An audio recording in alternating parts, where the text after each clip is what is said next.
Jones Show. Look, tonight we're going to get insight from two great leaders right here on the show. The first one hopes to go directly from the State House in Washington State to the Oval Office in Washington, D.C. Governor Jay Inslee is running for president, and he is here with us tonight. Governor Inslee. Oh, I love it. Second, we've got a guy who might be able to help us make some sense of what's going on with this presidential race and everything else that's happening in America. A personal hero of mine, former Massachusetts Governor Deval Patrick, also in the house. So we're going to have a major thing tonight. And I wonder if this guy wishes he had run for president. I'm going to ask him once we get him out here. But first, I want to talk. You know, sadly, this summer has really been dominated by hate, by fear-mongering, from the horrific violence in the streets to racially divisive rhetoric coming from the highest office in the land. And I guess the attacks on the Squad and Elijah Cummings and Baltimore weren't enough. So this week, Trump took to Twitter to tell Israel it would show great weakness to allow a visit from two Democratic congresswomen of color. Now, here's why I'm especially concerned about that. Trump's success has always relied on two things. One is a strong economy, but the other one is stoking all these racial divides. That's kind of his formula. This week, we saw some signs of potential economic vulnerability. So I'm worried the president's going to decide to double down now on all the inflammatory rhetoric. And I'm especially concerned about what's happening to Latinas and Latinos in this country. Every day now, that community is facing a double-sided threat. On the one hand, you have this network of white nationalist terrorists growing online. These hate mongers are increasingly aiming their anger and their violence at Spanish speakers with brown skin. And on the other hand, Latina and Latino immigrants face escalating threats from our government, with the Trump administration unleashing raids, deporting parents, separating families at the border. Increasingly, you got a community caught between hate violence and state violence. You can see daily evidence of this. The suspected killer who drove 10 hours just to get to El Paso, Texas, authorities said specifically to shoot Mexicans and immigrants. In Gilroy, California, a murderer killed 3 people, injured 13 in a majority Latino community. Authorities have not ruled out white nationalism in that case. Meanwhile, on the first day of school, the United States government rounded up 680 undocumented immigrants in a Mississippi plant. Many of them were parents. So predictably, scores of little kids were left stunned and abandoned and traumatized. In other words, we have a specific group now in our country facing a specific set of threats based on a specific racially charged rationale, that white people face an invasion of brown-skinned people who want to replace them. That is the fear that unites Stephen Miller, who's an architect of Trump's immigration policy, with these anonymous hate mongers online. And these threats have Hispanics now looking over their shoulders, some avoiding speaking Spanish in public, seeking escape routes just in case they're next. We've seen a lot of fear in the community because of that, and people know that they're in danger just because of the color of the skin. We are being isolated for our color. We're being attacked, and our government needs to step in. If not, the people here will step in. You can hear the fear in her voice. Confronting racial hatred requires real leadership. Ditto for climate change, criminal justice reform, so many other issues. Luckily, my first guest is showing real leadership across the board. Please welcome to the Van Jones Show, Governor Jay Inslee. How are you, brother? Good to see you, brother. Thank you. Thanks for sending. Oh, no, very good. Hey, listen, it is an honor to have you here. In the face of all this gun violence, you've actually come out with a very aggressive plan to try to make the streets safer, to deal with guns. Talk a little bit about your gun plan and why you're bringing that forward right now. Well, we know the pall of fear that is coming out of the White House. And I think the first thing as part of the gun plan and the violence plan is to confront it. And, I'm reminded of the signs in the airports. If you see something, say something. Right. Well, I see something, and I'm saying something. It's time to get white nationalism out of the White House. Wow. I feel that very, very strongly. And I think that's the first. I think that's the first step is to know you're going to confront it. Basically, it would re-engage the federal government to protect us, as it should, from the real threat of white nationalism. And it is amazing to me when you have the FBI director say that this is a major threat of domestic terrorism, is in fact white nationalism, but the president denies it. In fact, attacks members of Congress saying they should go back where they came from. So that's the first order. And then we have the whole set of gun safety rules that we need to adopt that are part of my plan. Well, let's take those one at a time. You've gone so far as to say that the President of the United States, Donald Trump, is a white nationalist himself. Now, that's a very incendiary, explosive charge. He actually says it's good. You know, he thinks it's good for him. Why would you use that label with the President of the United States? Well, somebody asked me why I would refer to him as a white nationalist, and it's because he's a white nationalist. That's why I said what I said. And look, you never know what's in a person's heart. That's unknowable to any of us. This is a guy who built his entire political capital on calling Barack Obama a person born in Kenya. He would not exist politically except for that racial lie that was intentional to try to create a group who would follow him over the cliff of racism. He followed up in the middle of his term with saying people in Charlottesville, there were good people on both sides. Then, most recently, he attacks members of the United States Congress. These are people who were duly elected as part of the United States Congress, attacking them clearly on racial lines, saying, you need to go back where you come from. Now, it doesn't matter what's in his heart. What matters is what he's saying and what he's actually doing. And those things amount to a full-scale attack on what we hold dear in the United States. Some people might call that racial opportunism, any number of things. Is there a danger that Democrats, by calling him that, have a reaction from his base? Now you're saying everybody who supports Trump is a racist, everybody who supports Trump is some kind of white nationalist. How do you tell that kind of tough truth that you see about his record without smearing all of his supporters who may or may not appreciate that label? Well, the good news is that isn't happening and is not going to happen, because a lot of those folks who voted for Donald Trump have now had a belly full of cratering our economy on his trade war. They're tired of his tweets intruding on their personal lives. They're tired of his climate change denial, which 75% of all Americans, including half of Republicans, know is a scientific reality. I will tell you this, Van, those people are going to be voting for the Democratic nominee of President of the United States this year. I believe that. Oh. Well, we'll see.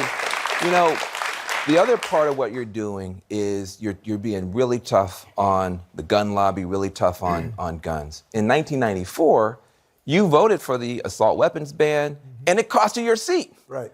Why do you think an issue that cost you your seat in 1994 is a winning issue for you in 2020? Well, two things. I did. I voted for it as a freshman legislator to ban assault weapons, and I knew if I did that, I would lose my seat. But Why'd you do it? I have never regretted that vote for a nanosecond, because it saved people's lives, and that's what the federal government ought to be doing. So I've never regretted that for a moment. And during the 10 years it was in place, there was about a 30% reduction in the use of these assault weapons in mass assault. So it did have a beneficial impact. But the world has turned since 1994. People now know their kids have to worry not about a math test, but whether they're going to be safe at school from gun violence. So this has now permeated our lives. People are crying for justice on the streets. I've got the NRA on the run in my state. I will have them on the run nationally, I'll guarantee you. Why do you say they're on the run in your state? Because we're beating them. We now have passed 3 of the most aggressive gun safety laws in the United States. Not just extreme risk protection orders, but gun owner responsibility laws, so that to make sure guns are secured. By the way, this just isn't homicide. It's people taking their lives by suicide. Guns in homes that are unsecured, where kids can get them, cause suicide. We got to realize that. We have a provision that requires training. You have to be trained before you buy a semi-automatic weapon, and we're not done yet. So we have them on the run. So you have a track record of beating them in your state. Yeah. You think it's a winning policy, winning politics going forward? I believe every county, every state in the country is ready for more assertive actions on gun safety. How would you get it passed? Well, hey, listen, What's that? you got some people who agree with you. How would you get it passed? How would you go about getting it passed? Because you got a solid block against you in the Senate. Well, there's a minority in the Senate. This is a very important point in the Democratic primary, because we, as Democrats, know our nation needs to move. Right. This is not a moment for just incrementalism. We need big action on climate change. We need big action on guns. We need big actions on health care. And none of those are going to be possible if we allow Mitch McConnell to have the filibuster. And we have to get rid of the filibuster. The filibuster, as you know, allows Mitch McConnell with only 40 votes to prevent even bipartisan measures from coming to the Senate. So we got to get rid of the filibuster. And I'm not very happy with my opponents who aren't signed up on this position yet. But I mean, listen. I mean, I think Biden is concerned about eliminating the filibuster. Cory Booker is concerned about. Their argument is you're talking about radically changing the way the U.S. government has worked for centuries because you're frustrated with Mitch McConnell. Look, I've been against the filibuster since at least 2009. This has not been part of American history for 200 years, actually just a few decades, if you will. And now it's being used totally differently than it was envisioned to be used. And it's not in the U.S. Constitution. Look, this is just a rule. This is an anti-democracy action. Here's what I know, this is radical, but I believe one person should have one vote and one senator should have one vote. And no other senator should get 1.5 votes. That's what a filibuster does. Well, we got a lot more to talk about with Governor Jay Inslee when we get back, including the issue that he has put at the center of his entire candidacy. We are going to get into this climate crisis. Can this guy be the one who fixes it? We'll find out when we get back.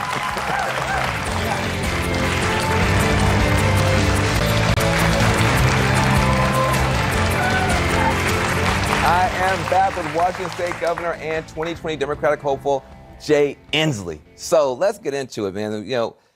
Climate is something, this climate crisis is something you have not only just put at the center of your presidential run, it's been the center of your governorship, it's been the center of even when you were in Congress, when you're working on cap and trade, when I was in the White House.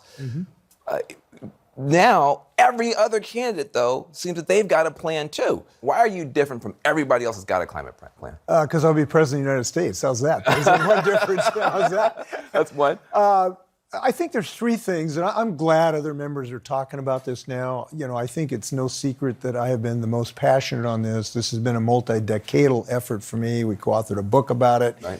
I started the U.S. Climate Alliance with Jerry Brown, Andrew Cuomo. So I have a long, long track record that really is, I think, different than the other candidates who've all done good work in their own time. But I don't think anyone can come within 1,000 yards of my multi-decadal leadership on this issue. But I would say right now, the three things that distinguish my candidacy is, number one, I am the only candidate who is saying this should be the number one priority of the United States. And I have pledged that if I become president, if I was given this high honor, I would make this the organizing principle of my administration. It has to be the first, foremost, and paramount duty of the next administration. And the reason is, if it's not job one, it won't get done. I think a lot of people have sort of put it on the list of things to do. You got a list of things to do in your refrigerator. Yeah. And if this is number 3 or 4, it just isn't going to happen. So I'm unique. That's one. Number one. And what's two? And number two, I have clearly offered the most ambitious, aggressive, robust, and comprehensive plan to actually get this done. It's about 170 pages long. It's been called the Master's Thesis of Clean Energy. And third, I've had experience as a leader, as a governor, as an executive of actually getting it done. So those three, I think, things are unique. You have gotten a lot done as governor, but we also took a loss when the ballot measure was put up in your state to actually tax carbon emissions. I came up there and fought, a bunch of us fought. We lost. Yeah. What did you learn from the loss in Washington State that will help you be a better president as we move forward? Well, the most important lesson is that loss is temporary, as it was, because we just turned right around. I introduced 5 bills that would achieve the same level of carbon pollution reduction as the initiative would have. We passed 4 of them, and if I get a good decision from my Supreme Court, we'll essentially get the 5th done in the near future. What I learned is the most powerful renewable fuel in the United States is the power of perseverance, okay? And you got to realize, look, this is a social, any social change, you have setbacks, right? I mean, every social change from, women's suffrage to the civil rights movement to marriage equality, you had setbacks, but it's always, 2 steps forward, 1 step back, 2 steps forward, 1 step. This is the nature of social change. I wish I could feel your passion for this thing. Is that why you're so tough on Biden? I mean, Biden was out there, he was trying to get involved in the issue, and you said you're just dealing with half measures. Why are you so tough on Biden when it comes to this issue? Oh, I don't think I'm tough. I think that there is a difference in our approach, and I think that it is profound because my plan does require us to get off coal in 10 years. That is scientifically necessary. It does require that we're going to have fossil fuel. It does require we'll have fossil-free electricity in 15, and that we'll have clean cars starting 10 years from now. His plan simply does not do those things. Now, I do think that I've got, again, a unique passion on this subject, a knowledge bank that's different than the vice president's. Well, what do you say to the coal miners and all those folks? You're saying basically in 10 years they won't have a job. What I'm saying is, A, you are part of the American fabric. You are some of the hardest working people in the country. You've built the industrial might of the United States. You have a dignity about you that we have tremendous respect to, and that we should do for you what we're doing in our state for our coal miners. So we're closing our last coal-fired plant, but we just didn't flip the switch. We created a $55 million fund to make sure that those families have an economic future. And this other point, Donald Trump is lying to you if you're a coal miner, because right now, one of the greatest threats to coal miners are the bosses who like bankruptcy, just like Donald Trump did, who want to welch on their pension and health care benefits. We got to stand by these people. My plan will do that. Another issue that we both care a lot about is criminal justice reform, and you have a really strong plan on that. Going back to that 94 crime bill, Biden's got a lot of heat for voting for that. You also voted for that 94 crime bill. How do you think about that vote now? Do you regret making that vote in 94? How do you think about that Clinton crime bill? Well, there were things in the bill that I liked, which was the assault weapon ban that I voted to make sure was in there. But it clearly had a racially disparate impact, particularly in the drug law, and we've learned that in the subsequent decades.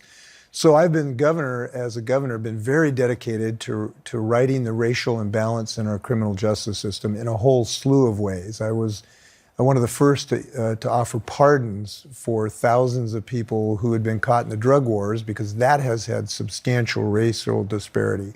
We've also embraced some changes so we stop the school to prison pipeline. We got to help young people make sure they end up having a good education so they're not part of that pipeline into the prison system. We're dedicated to that. Yep. So we also have a task force that's going to look at our sentencing. I think it needs some significant reform.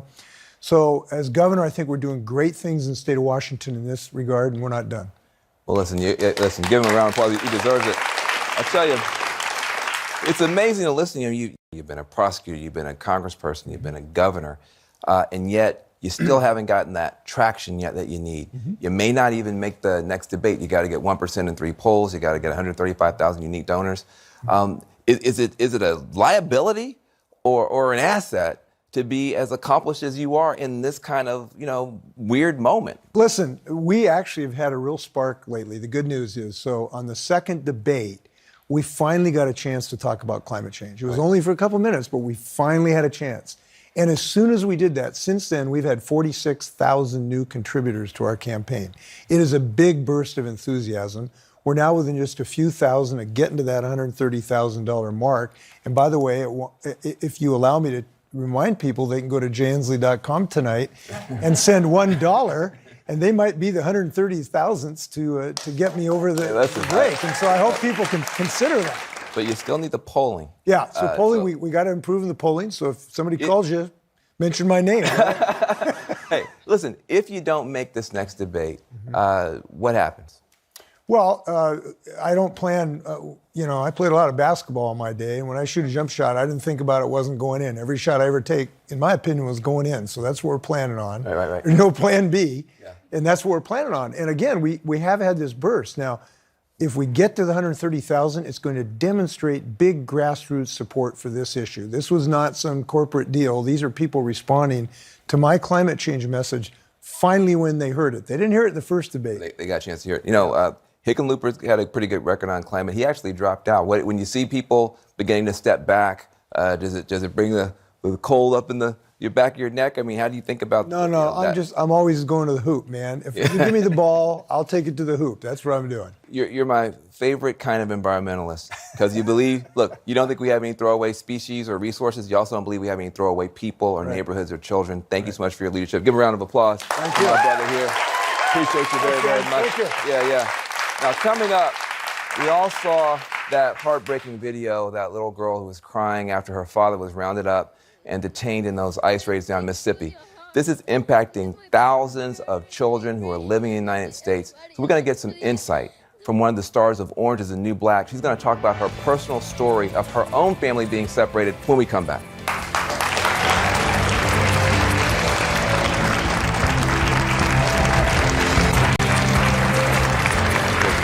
This week, the Trump administration put forward a proposal that would potentially deny green cards to immigrants who use certain government services.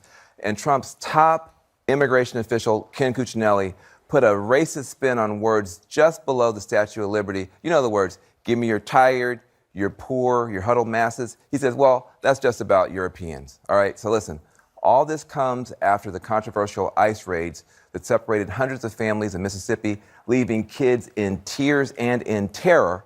And Cuccinelli warned there's likely to be more to come. Okay, now this is a personal issue for the actress and immigration activist Diane Guerrero. She was born in the United States after her parents came here from Colombia, escaping violence. But when she was 14 years old, her parents were deported while she was at school. Now, these themes are a part of a new season for her show, Orange is the New Black, but I want you to take a look at what she has to say about this whole topic.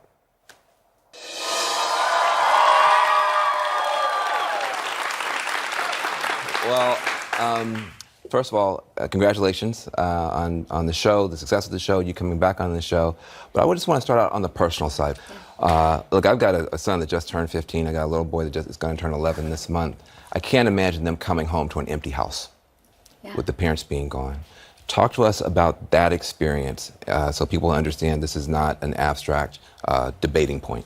Right. Well, it was something that my family and I always feared. And then it actually happened. And we were unprepared. At the time, the nation really wasn't having conversations like the ones we're having now. Yeah. And even still, we're having these conversations and still happening. Still happening. Families are being separated. It was really scary. It was really, really scary. And I didn't know that I had any rights. I didn't think I belonged here, even though I know that I was born here. And if it wasn't for my community, if it wasn't for friends and family that took me in after that, I don't think I would have survived. And I get a lot of comments on like, well, why didn't you go back to Colombia? Well,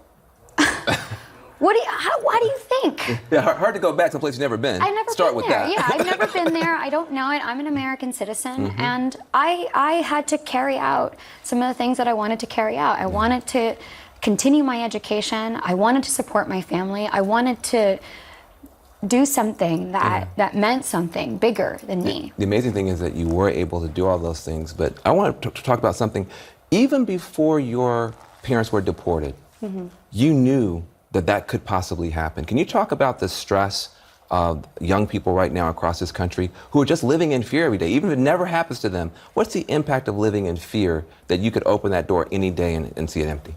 I mean, it's this trauma that you're living with and constant fear. I mean, think about a child thinking about, I'm going to come home from school today and my parents are going to be gone. How hard it is to concentrate, how hard it is to study, how hard it is to think about anything else other than that. Children shouldn't be worrying about these issues. Children should be worrying about expanding their brain and learning and living a full life. And that's no way for a child. I mean, that severely impacts a child's growth. People in this country that regardless of status, undocumented or otherwise, have certain rights under the Constitution. And if there's one thing that you can do, I would say, is to lead with power and not panic. And I know it's difficult because at this time, the tactics that this administration is using are severe. All these threats of raids or coming to your house. I just wanted to remind people that you do have certain rights under the law, and that if anybody comes to your house, there's this card, and I'm going to pull it out of my back here. I work with an organization, the ILRC, Immigrant Legal Resource Center, and it's a card here that has your rights. Beautiful. And it comes in 8 languages, and on one side is the language of your choosing, and the other side are your rights in English. And if an agent comes to your house, you can slip that through the door. And knowledge is power, and knowing your rights is power. So if anything,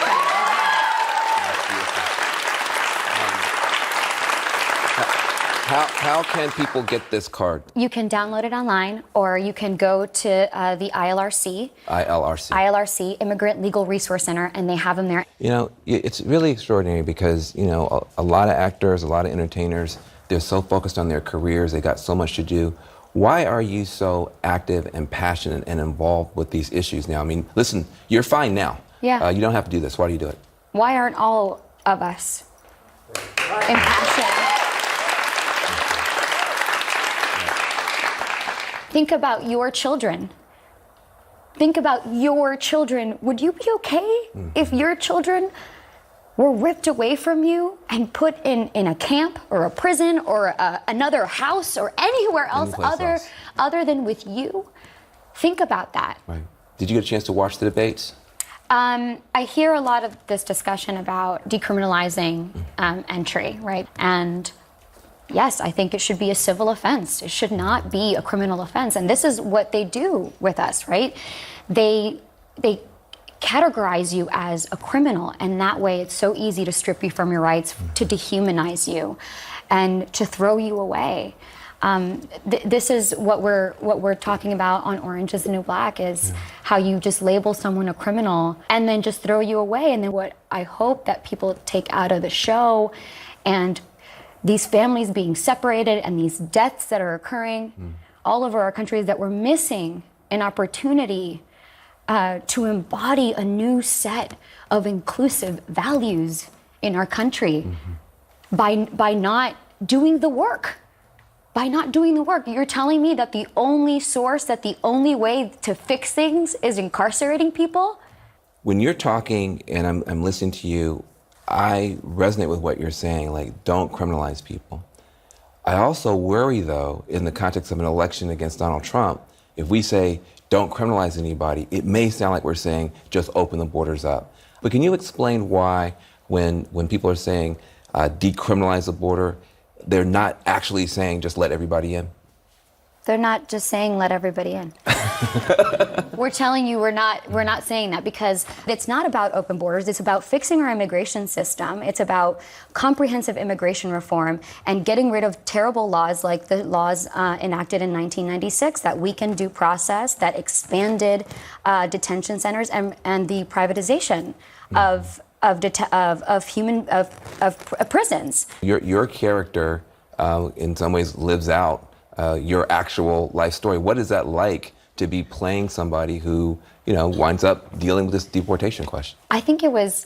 I think now that I've talked about it and it's out, and of course, yesterday after I did a bunch of interviews, I went home and I cried because it was so emotional for me. But in a way, it was empowered. I was feeling empowered and energized, and I think that's how I felt with Orange. Is that, man, we're getting to tell these stories, and I'm so glad that a show that opened the doors for me, that I've worked on for 7 years, had the guts to take it on. It's so abstract for people, so I really appreciate you making it real for people. So many people love you, they watch you on Netflix, they don't know this part of your story. Yeah. We appreciate you very, very much. Yes, you've got a lot of guts. You can watch the 7th and final season of Orange is the New Black on Netflix right now. Up next, Democrats are now scrutinizing President Obama's legacy in an effort to criticize Vice President Biden. Is that a smart strategy? I'm going to talk about that next with a leader who's both a progressive and a pragmatic, former Governor Deval Patrick, when we get back.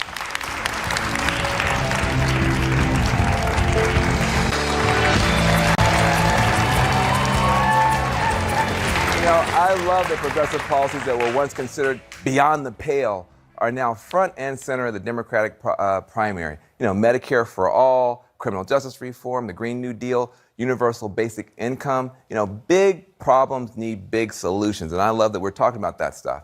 And for that, by the way, don't just thank the politicians. Thank the people's movements. Black Lives Matter, the Dreamers, Occupy Wall Street, the climate youth and the Sunrise Movement. It was grassroots rebellions that are remaking this party from the ground up, and that's exciting to me. I love it. I love it. I love it. But to quote Spider-Man's Uncle Ben, with great power comes great responsibility. And our main responsibility is still to defeat Donald Trump. Now, some progressive ideas can help us, but I worry that some might actually hurt us. For instance, most Americans want everybody who is sick to be able to see a doctor. And they even like the idea of having an expanded government health care option.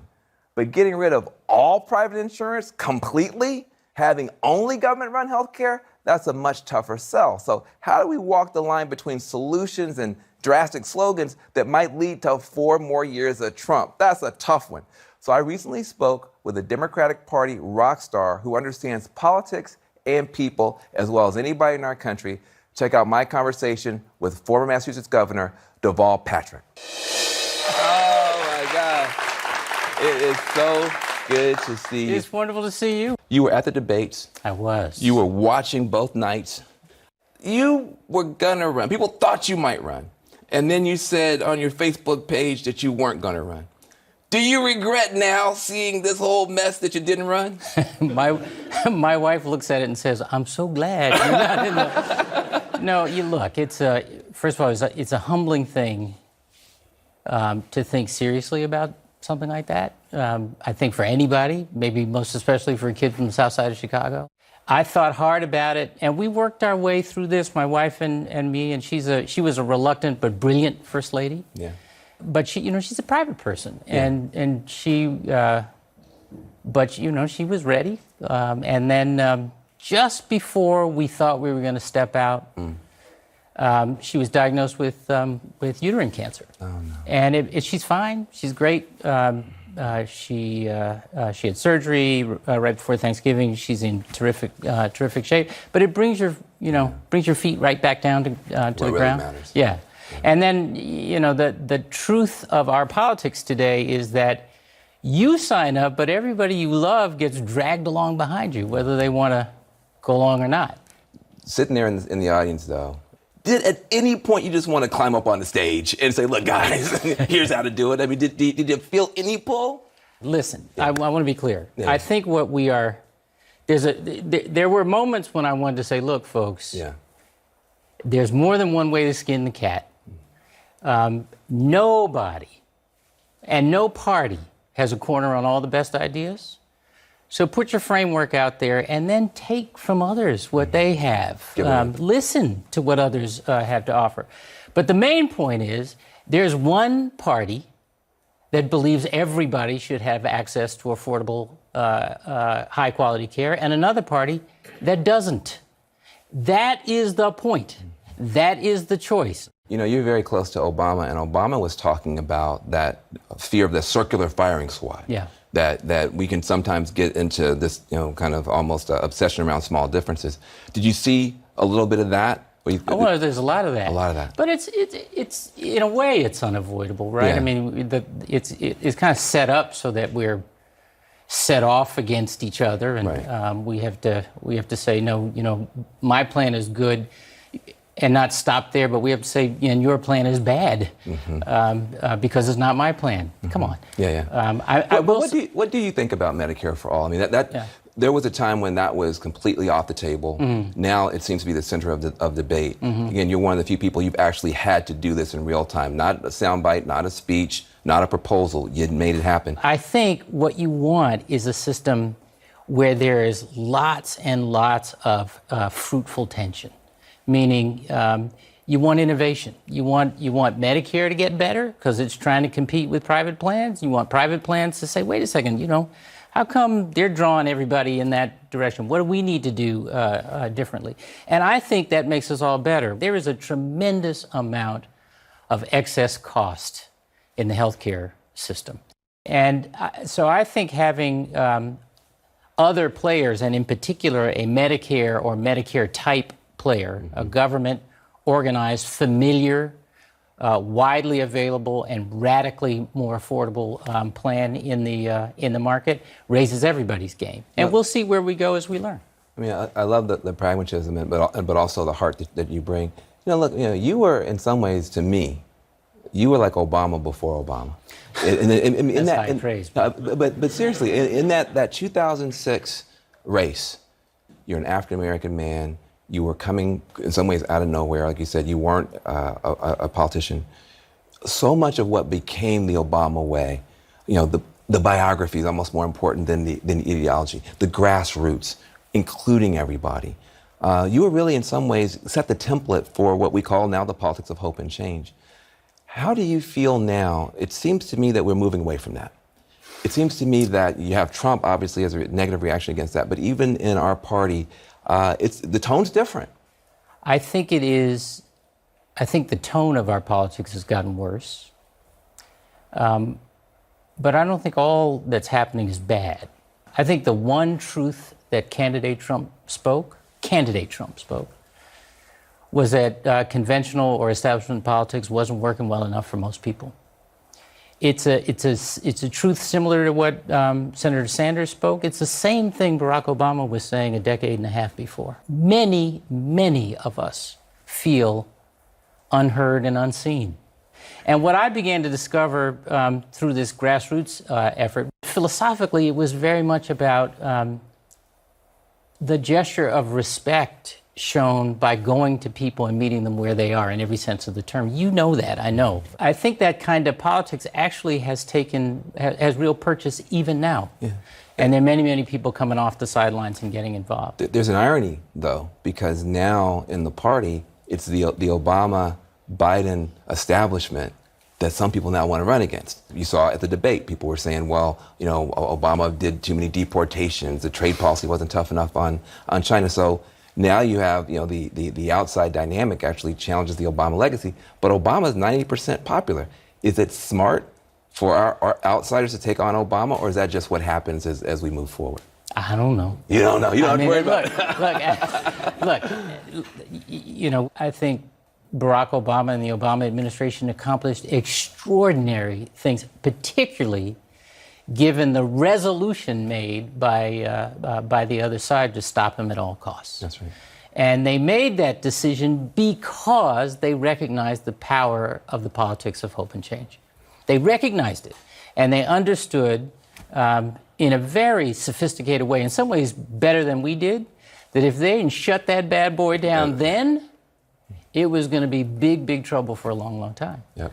So I think, yeah, I'm disappointed by the tone today, but the level of engagement, the fact that people are engaged and paying attention, I think is terrific. And frankly, I think that has also contributed to the numbers of incredibly talented candidates who've stepped up.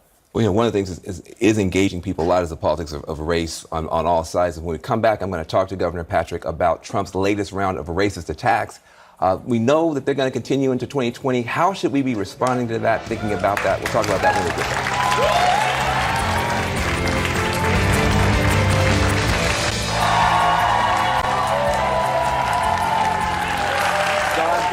Former Governor of Massachusetts, Deval Patrick. Listen, let's talk about the tough stuff, man. I mean, you have Donald Trump now, who seems to have set his 2020 playbook on stoking some of these resentments. And whether he's going after the squad, talked about Baltimore being a rat-infested, rodent-infested place. How do we deal with that? I mean, you were, first black governor of Massachusetts. How do you deal with it personally every day, and how should we be thinking about it as a country and as a party? Well, first of all, I think that the president is behaving just as he's always behaved. So it shouldn't surprise us. This is the president being himself. It's also not a new political playbook to drive division and discord as a way to get a political outcome. What is particularly troubling to me is the silence from the other side. But that's, the number of times throughout our history in this country that we have looked the other way when there was some other agenda at work is more than a couple. Yeah. I think, which is why I think, if the character of the candidate is always the issue, this time it's the character of the country. Mm-hmm. Right now, it's the character of the country. Yeah. And that is what I say this as a Democrat who doesn't think you have to hate Republicans to be a good Democrat. That's right. That's what I want our candidates to address, because I'm confident And I want to believe that if the question is about the character of the country, then the kindness of Americans will come forward. Now, I think that has to be also backed up by an agenda that doesn't imply, we just have to, as they say, get rid of Donald Trump. Because if you have nothing else to say, that implies we can go back to doing what we used to do. And that wasn't good enough. I worry about almost like a racial reconciliation fatigue. It seems to me now that there are a lot of white people, they're just tired of hearing about race. And there are a lot of African Americans and other people of color who are tired of explaining race. Like, we don't feel like we should have to explain it, and they don't want to hear it. Oh, that's true. Okay, so, that ain't gonna work. Yeah, let me tell you how I think about it. I grew up on the south side of Chicago, as you know, most of that time on welfare. I remember when the steel mills upped and left families reeling and feeling like the economy had just kind of finished with them and moved on. We had opioid addiction in the neighborhood, in our own household. Now, there are lots and lots of communities, white and black, urban and rural, that are having that same experience. And the GDP growth doesn't tell us, is about that sense of economic anxiety and social upheaval, and the fact that folks don't feel seen and heard. You could, and I think the president does, he sees that, or he has an instinct for it, and he says, I see a wedge, I'm gonna drive it. And I can blame this one for that one. Or you could see it as an opportunity to invite people to see common cause, and that the solutions benefit all of us. I just want to say how much I appreciate what you have done and who you are. You have been that moral leader in the private sector and the public sector. We need your voice. I'm so proud to have you as a part of the Van Jones Show. Give this brother a round of applause.